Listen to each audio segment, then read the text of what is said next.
23 Mercedes-Benz GLE 350, courtesy of Mercedes-Benz of Hagerstown in Hagerstown, Maryland. For more information on their inventory, please feel free to check out the link in the description box below. And so we are in this one today because this essentially is the E-Class SUV by Mercedes-Benz. This one is going to be competing with the BMW X5 and the Volvo XC90, for example. So ultimately in this video though, we will be testing out and going over everything about this one, from acceleration to braking, steering feel, ride quality, sound system, exhaust clip, all that fun stuff. So having said all of that, what do you guys say? Let's just go ahead and jump right into it. And as always, let's start with pricing. And so there's essentially two different configurations for the GLE 350. First one being the rear wheel drive variant, starting at $56,150, which is a very modest price bump from the 2022 model year by only $450. A lot of manufacturers are doing somewhere around $900 to $1,000 typically on average. So only $450, that's not that bad. All-wheel drive version then is going to start at $58,650. But regardless of which configuration that you go with, the power plant on the GLE 350 is going to be the same. Powering the beast is a 2-liter turbocharged inline 4-cylinder, putting out 255 horsepower at 5,800 RPM, 273 pound-feet of torque coming in at 1,800 RPM. Power center rear wheels are all wheels through a 9-speed automatic with paddle shifters, which we will be testing out here in a little bit. 0 to 60 time is going to differ slightly depending upon the configuration that you go with. 7.1 seconds for the rear wheel drive, 7 seconds flat for the all-wheel drive then, with MPG numbers coming in at 19 city, 27 on the highway for the rear wheel drive, 19 city, 26 then on the highway for the all-wheel drive, taking premium unleaded fuel. And so before we do any kind of fun acceleration or paddle shifter test here in the GLE, wanted to mention to you guys the drive modes. It is labeled dynamic for dynamic select. It's located just to the left of that touchpad controller. It's going to give you different drive modes like eco, comfort, sport, and individual, allowing you to really tailor it to your own liking. But essentially those drive modes will adjust things like the shift points, the throttle response, and the steering sensitivity. So now having got all of that out of the way, what do you guys say? Let's go ahead and find a straightaway. Let's put the paddle shifters and acceleration here to the test at the same time, and let's see how quickly the paddle shifters are going to react, and let's see how quickly we can get this one here up to speed. All right, here's our start. Go. Yikes. This thing is quick. Paddle shifters have a slight delay to them, as expected in an SUV, but dang, this thing is quick. Definitely doesn't feel like 0 to 60 in 7. It feels more like 0 to 60 at 6.5 or something like that. This thing is definitely, you're not going to have any issues emerging onto the highway. It is a very nice acceleration here in the GLE 350 without a doubt. But anyways, to go along with that acceleration, as always, braking is equally important. And so as expected, you will find 4-wheel ventilated disc brakes coming standard. As far as this 60-0 stopping distance goes, it's going to come in at 118 feet. And Mercedes-Benz always does a wonderful job with the braking system. It's definitely on the firmer side of things, definitely not a softer, squishy braking feel like you sometimes do get with SUVs. And typically with SUVs, that number actually comes in at the upper 120s, if not 130s. So 118 feet, that's brilliant for the GLE 350. So I personally have no issues with the braking feel on this thing.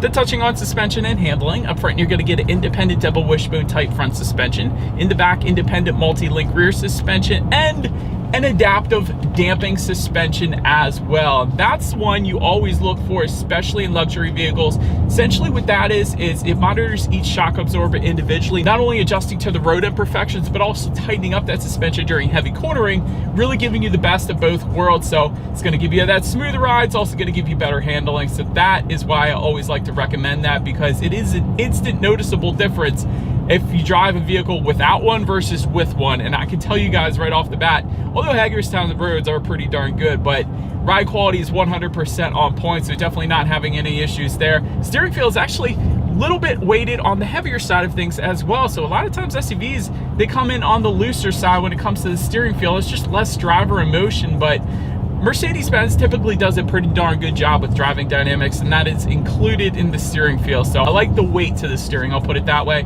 As far as cabin noise goes, I'm going 56 miles per hour. I'll let you guys be the judge of that. It is a very serene cabin, not a whole lot of exterior wind noise or road noise really at all coming into the cabin. Definitely not the wind noise. It is very quiet in this thing, so I am loving that. Definitely catering to what this vehicle is. Touching on visibility, I can see 100% perfectly fine out the back, so you're not going to have any issues there. But did want to also mention, rain sensing windshield wipers do come standard on the GLE 350. So whenever this thing detects any kind of mist or rainfall, it's going to automatically turn on those windshield wipers for you. So it's kind of like automatic headlights. Just one less thing you got to worry about. So that is a big convenience feature really there as well. And I did want to also mention there's a head-up display available that goes for $1,100 if you wanted that. Essentially, that's just going to project your speed limit, and safety features up onto your windshield, better helping you keep your eyes on the road. So that's going to assist with forward visibility then as well. But that pretty much rounds out the performance segment of this review, guys. Let's now go ahead and take a look at the exterior of our brand new 2023 Mercedes-Benz GLE 350. All right, so here she is, you guys, the new 2023 Mercedes-Benz GLE 350, finished in Mauve Silver Metallic, which, by the way, is a $750 paint option if you wanted to go that route. It's kind of like a light brown, so it looks dang good in my opinion. I always like different colors, I guess you could say. But let me go ahead and show you guys real quick where this thing is made. The VIN actually starts with a 4, which means it is made here in the US. Now, that doesn't mean that the parts are not going to come from Germany. I know the transmission is from Germany, but for the most part, this thing is built in the US, at least the GLE. But let's go ahead and start up front on this one. Dual horizontal aluminum bars will come standard unless you go with one of the AMG line packages, which we do have, in which case you are going to get a single aluminum bar with a diamond block front grille, and that's going to be kind of like those chrome accents kind of found within the front grille there. So it definitely looks good. Did want to also mention that there is an illuminated star available for an additional $500 if you wanted to go that route. That definitely looks very good at night, illuminated by LEDs, of course. Chrome accenting found in the bottom portion of that front bumper, with dual chrome accents on both sides, with front air curtains as well, helping direct air around the wheel and tire combination though. To the sides though, LED headlights do come standard, and they are full LED headlights, so both low beam and high beam, of course, with LED daytime running lights. Get the automatic feature, of course, and automatic high beams, which was a new feature for the 2022 GLE, but now again coming standard across the board for the 2023 as well. So if you have your high beams on at night, sense the vehicle coming in the opposite direction, it's going to automatically dim them back to low beams. Then when that vehicle is gone, it's going to automatically bounce it back up to high beams. So very convenient feature there as well. And there is an adaptive front lighting system that will be optional on the GLE 350. Essentially, when you're going around a bend at night, the headlights are going to swivel based on the direction of your steering angle, better help illuminating what is around that bend, so you're less likely to hit a deer or a bicyclist or a person or whatever the case. So definitely a safety feature, and it's going to help you see better at night as well around the corner. So that pretty much rounds out the front end of this one. Definitely looks good with our AMG line package that we have here today, but let's now go ahead and make our way to the side of the GLE. All right, so but now since we are around to the side of this one, starting all the way up top there, aluminum roof rails will come standard. Satin chrome window surrounds also coming standard as well. Rear privacy glass, yet again, standard. Satin chrome accents on the door handles, didn't want to leave that one out. That is a pretty cool look. A lot of Mercedes-Benz has that as well. Take a look at the side mirrors. Body colored power adjustable side mirrors will come standard. They will be heated with LED integrated turn signals as well. But not only that, power folding side mirrors also come standard. So when you lock the vehicle up, the side mirrors are going to fold in. When you unlock it, they're going to fold back out. So that is pretty cool. That doesn't always come standard, even on luxury manufacturers actually. So I wanted to mention that. Take a look down at the wheel setup then. 19-inch twin 5-spoke alloys are going to come standard. However, there are several different optional wheel configurations for this thing, including the AMG line wheels that we have today. We actually have AMG kind of embossed into the wheels, so definitely a very nice look. And there are 20 and 21-inch wheel designs available on top of that. So overall, nice side profile here. Let's now go ahead and make our way to the back. All right, so but now since we are around to the back, first thing I want to mention is there is no shark fin antenna up top. So kind of interesting. Most vehicles, I would say 90% of them out there have that shark fin antenna, but a very clean look up top without it, I will say that. But just below that, rear spoiler with an integrated brake light, of course. Rear window wiper asphyxiated to the rear glass. You got that 4MATIC badging, meaning the GLE that we have today has the all-wheel drive system. That is what Mercedes calls their all-wheel drive system, because every manufacturer names it, of course. You do have LED taillights coming standard. I absolutely love that look. Very bright back there.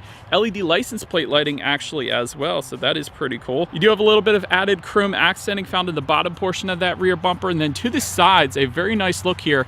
Integrated dual exhaust outlets with chrome tips. So having said that, I do believe you guys know what we have to do next. As always, here is that exhaust clip.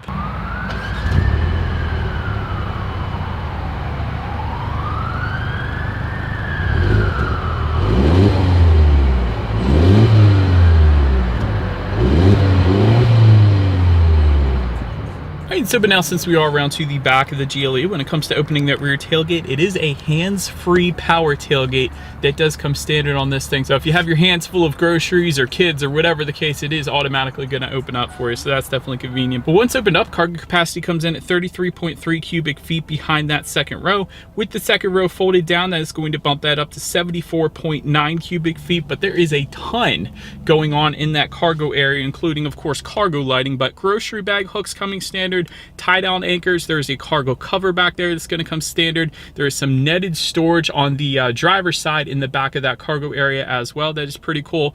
And if you were to lift up underneath of that cargo floor, that is where you're actually going to find a spare tire as opposed to the fix-a-flat, which I personally prefer. I don't know, maybe I'm used to it, but you can also probably fit an ice scraper within that spare tire underneath the cargo floor as well. So basically everything you could probably want in the cargo area then. But now, making our way up to the rear legroom. First, let me start by saying there is a third row available for the GLE. It's a $2,100 option. We don't have it, but I had it last year when I reviewed the GLE, so not a whole lot of space going on back there. So we're just going to go ahead and move up to the second row because that is the configuration that we have here today. 40.9 inches. That is quite a bit of space as far as rear legroom goes for that second row there. For reference, I'm even 6 feet tall. This is how much space I had sitting behind my own driving position there. Rear ventilation does, of course, come standard. There's a rear center armrest with cup holders that will come standard as well. There's a couple phone charging ports back there. A little bit of storage around those phone charging ports as well. But if you wanted heated second row seats, that is available for $580 if you wanted to go that route. 4-zone climate control is also available. That goes for $860, so both rear passengers can set their own temperatures. That is pretty dang cool.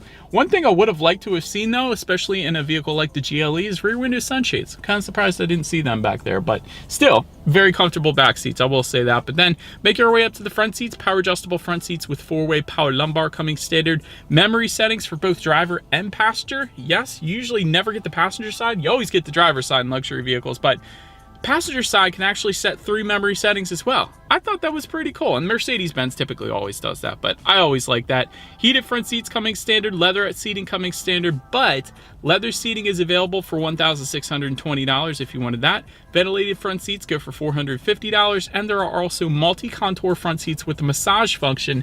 That goes for $1,100 if you wanted to go that route, but overall, because of all the adjustments, seating was 100% on point, plenty comfortable, no issues with taking this thing on a long road trip. Now let's make our way to one of my favorite parts, the steering wheel, and here's why.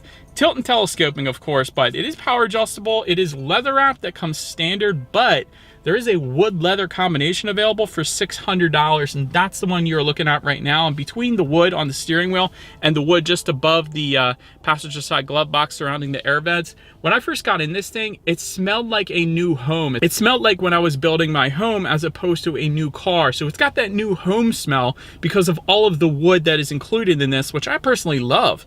I mean, new car smell is good, but quite honestly, the new home smell is a little bit better. So that is what this thing smells like. If you wanted a heated steering wheel though, that is an additional $250 as well. But now let's go ahead and make our way to the startup. Let me start by showing you guys the key here. Essentially, all of your buttons are located on one side of the key. You've got lock, unlock, and of course that power liftgate button as well. But it is all keyless entry with a push button start, and then you got the remote start via the Mercedes Me mobile app if you wanted to go that route as well. So all I'm going to do here is simply put my foot on the brake and press that black engine start button located just by the driver's right knee. And so once started up, 12.3-inch digital gauge cluster will come standard on the GLE 350. And I love it. Here's why. There is a designs and display section. So if you go all the way over to the right here, you're going to get designs and display, and that is going to give you a couple options, including classic, sport, progressive, and understated. That completely changed the look of the gauges, and it looked absolutely amazing. Now, of course, you get everything else you would expect. Like there's a digital speedometer, there's your outside temperature, there's speed limit recognition technology, as well as you're driving along the road. You check out how many miles you have left until you hit empty. The list goes on, but pretty much everything you could possibly want up there, and the best part being you can completely customize the look of the gauges. So loving that. But now making our way to overall interior quality, there is a panoramic sunroof that goes for $1,000. We do have that option, so That is a massive sunroof. It goes all the way into the back seats as well. Auto dimming rear view mirror with HomeLink controls for up to 3 different garage doors. Definitely a big fan of that.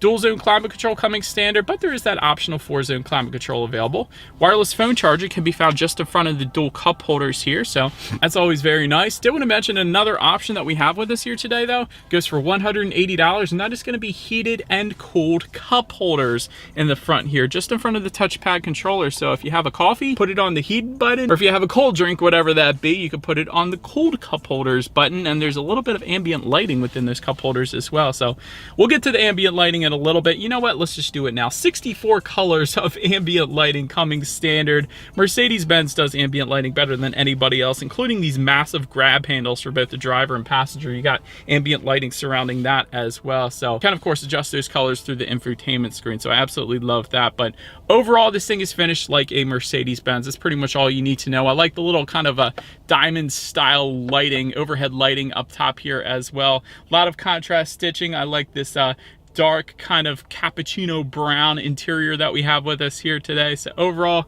100% on point. I almost forgot to mention, all of these wood finishes, they are matte wood finishes. Besides on the steering wheel, that's smooth, but everything else is a matte wood, and it makes everything smell like a new car, which is absolutely wonderful. But now, let's go ahead and take a look at the infotainment screen. 12.3-inch color touchscreen display. And of course, like I said, it is touchscreen, but you can control it using the touchpad controller and buttons located just behind the cup holders. And you can also say things like, "Hey Mercedes, how may I help you? Turn on the radio." And there you go. I kept it simple there. I probably could have said a lot of other things, and there's tons of commands for that, but you could basically say, "Hey Mercedes," whatever, and it'll do it. So that's pretty cool. Anyways, Bluetooth and audio streaming coming standard, Android Auto, Apple CarPlay, factory navigation system coming standard as well. Can adjust your drive modes up there, and of course your ambient lighting. But my very favorite part, if you swipe up from underneath there, you got themes. You got adventure, trip, experience, efficiency, lounge, and standard, essentially adjusting everything from the ambient lighting colors to opening and closing the panoramic moonroof. It's just adjusts so many different things. That is definitely a cool little feature that Mercedes does, so I always like to mention that. But of course, you can check out your radio information up there. And so when it comes to the sound systems, there's your standard sound system, but then you got the 13 speaker Burmester sound system with 590 watts. That's actually the one we have today that comes with a premium package, which goes for $1,375 and includes a bunch of other stuff besides just the sound system. But anyways, having said that, let's go ahead and turn on the radio, see what we got playing today, and let's test out the clarity of this one.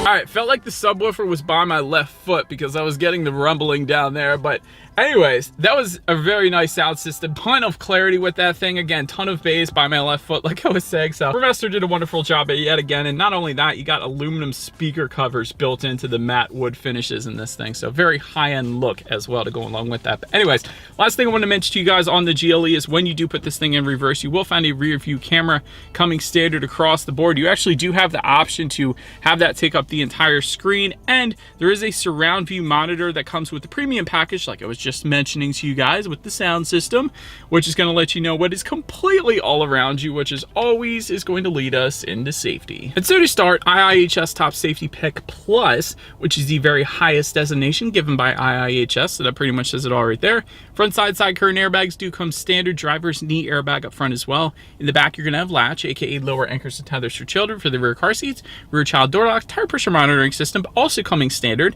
Active brake assist, a driver attention monitoring system, cross wind assist, blind spot assist, Parktronic, adaptive braking technology, and a parking damage detector with the Mercedes Me mobile app. So if anybody hits your car door in the Walmart parking lot, you're going to know. But not only that, there is also a driver assistance plus package that goes for $1,950. That gives you adaptive cruise control, active steering assist, evasive steering assist, rear cross traffic alert, emergency stop assist, speed limit assist, lane keep assist, lane change assist, and route-based speed adaptation as well. So overall, when it comes to my final thoughts, that last package option should come standard. I'm just going to start by saying that because 90% of what I just rambled off there comes standard on all other manufacturers, like Mitsubishi, like Hyundai, like Kia, like Toyota, like Honda. They all get that stuff coming standard, so you would think Mercedes-Benz would put it there as well. But anyways, great interior quality. It's really second to none when it comes to interior quality. The best ambient lighting out there, and I say that because the color options are so vibrant and the ambient lighting setup, it's thicker. So a lot of times with other ambient lighting, it'll be kind of a thinner strip. With Mercedes-Benz, it's more vibrant and it's a thicker strip, so it really lights everything up a good bit more. So I love the ambient lighting in this thing. Also, of course, great driving dynamics, incredible acceleration, great handling, great braking with that 60 to 0 and 118 feet. So the driving dynamics, they're always on point with any Mercedes-Benz, really. So the only other constructive criticism I can think of really is this thing can get pricey quick. So from the MSRP, there is so many different options available. Like price as tested in this thing is a little over $71,000, for example. So good, you can get a good bid in this thing. But anyways, let me know what you guys think of the GLE 350 in the comments section.